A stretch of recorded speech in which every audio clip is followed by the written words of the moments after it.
Ultra fishing અને પાપલેટ આવ્યો. મિત્રો નમસ્તે, કેમ છો બધા? પેલા તમે આવી ગયા અમારે ઓળીએ અને બે ત્રણ શેરા નાખ્યા. શેરા નાખી સીધા નીકળી ગયા દરિયામાં. કે તમે જોઈ શકો છો કે અમારા ગામનું લાઈટ હાઉસ કેવું સુંદર લાગે છે. પછી અમે આ ગાંજરામાં અમે સબુકિયા બાંધ્યા, કેમ કે અમારા ગાંજર દૂરથી અમને દેખાઈ જાય. ફાઇનલી પૂગ્યા અને ઝાડો અમે માંડી લીધા ને કરસનબાબુ અને આકાશ વર કાઢે જારમાં સરી ગયું એના માટે. ને ઘણા મિત્રો કહેતા હતા કે પાર તમે પીરો માનતા નથી. તમને પેલા કે અમુક જગ્યાએ ટાઈલા ઝાડુ પણ તરતા પણ હોય. બોટું અને ઓડી વાળા જાનની માટે સરની એના માટે અમે ઓછા માંડીએ ને અત્યારે અમે કાંઠામાં છે. ને પેલા મારા ગેલાભાઈ કહ્યું ઝાડ માટે હગલું ને પછી કહ્યું પાપલેટ ને આકાશભાઈ લેવા ગયો આંસ્યુ કે હવે કાઢ લેવાનું લાગે જીરા. આંસ્યુ આવા ભેગી મારા મોટા ભાઈ કહ્યું જીરી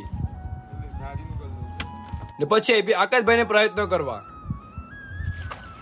નાકાતભાઈ જીરા પકડતા આવડતું નથી. તમે જોઈ શકો છો આને કે અમે જીરી.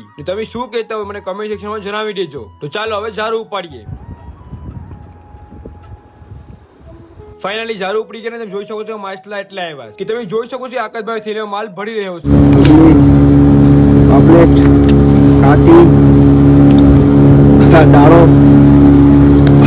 જીરો. તો ચાલો બંદર પાસે મળે 9 મિનિટ બ્લોગમાં खत्म।